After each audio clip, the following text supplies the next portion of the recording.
menerima nikahnya Ratu Rafaelda Maulida Rosiana binti Syaiful Rafiq dengan mas kawin tersebut dibayar tunai. Barakallahu laka wa baraka alaika wa jama'a bainakuma fi khair.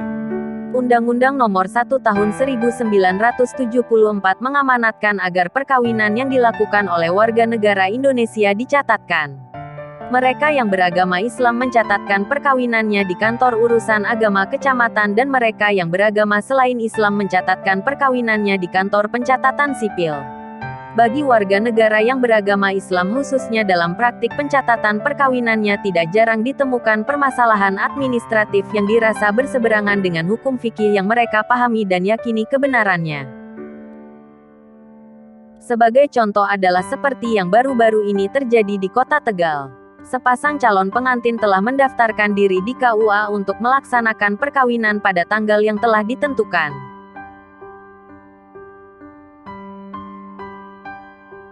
Pada saat pemeriksaan calon pengantin bersama pegawai KUA disepakati akad nikah akan dilaksanakan pada hari, tanggal, dan jam sesuai kesepakatan.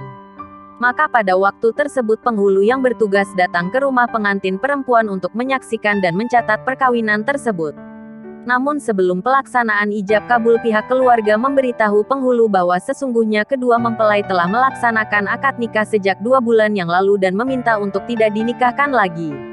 Mereka beranggapan bahwa bila dinikahkan lagi maka itu berarti menganggap akad yang pertama tidak sah dan berarti pula hubungan biologis suami istri yang selama 2 bulan dilakukan adalah hubungan yang haram. Anggapan ini bukannya tanpa dasar. Menurut pengakuannya apa yang mereka yakini adalah hasil berkonsultasi kepada seorang ustadz. Mereka meminta untuk diberi buku nikah saja tanpa ada proses ijab kabul ulang. Sementara itu penghulu yang bertugas bersikeras bahwa untuk bisa diberikannya buku nikah maka petugas dari KUA harus menyaksikan proses akad nikah. Bila tidak maka buku nikah tidak bisa diberikan. Lalu bagaimanakah pandangan hukum fikih terhadap kasus di atas? Benarkah mengakadkan kembali sebuah perkawinan bisa membatalkan akad yang telah terjadi sebelumnya? Imam Al-Bukhari di dalam kitab sahihnya meriwayatkan sebuah hadits. Abu Hashim bercerita kepada kami dari Yazid bin Abu Ubaid dari Salamah, ia berkata, Nabi membayat kami di bawah sebuah pohon. Beliau berkata kepada Salamah, "Ya, Salamah, tidakkah engkau ikut berbayat?" Salamah menjawab, "Aku telah berbayat di yang pertama ya Rasulullah." Beliau bersabda, "Yang kedua."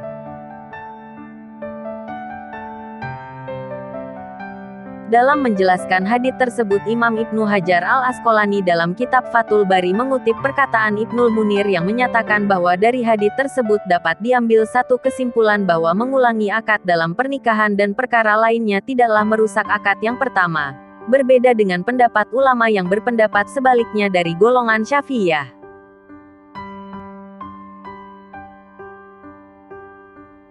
Imam Ibnu Hajar menyatakan bahwa yang sahih di kalangan Syafi'iyah adalah pengulangan akad itu tidak merusak sebagaimana yang dikatakan oleh jumhur ulama.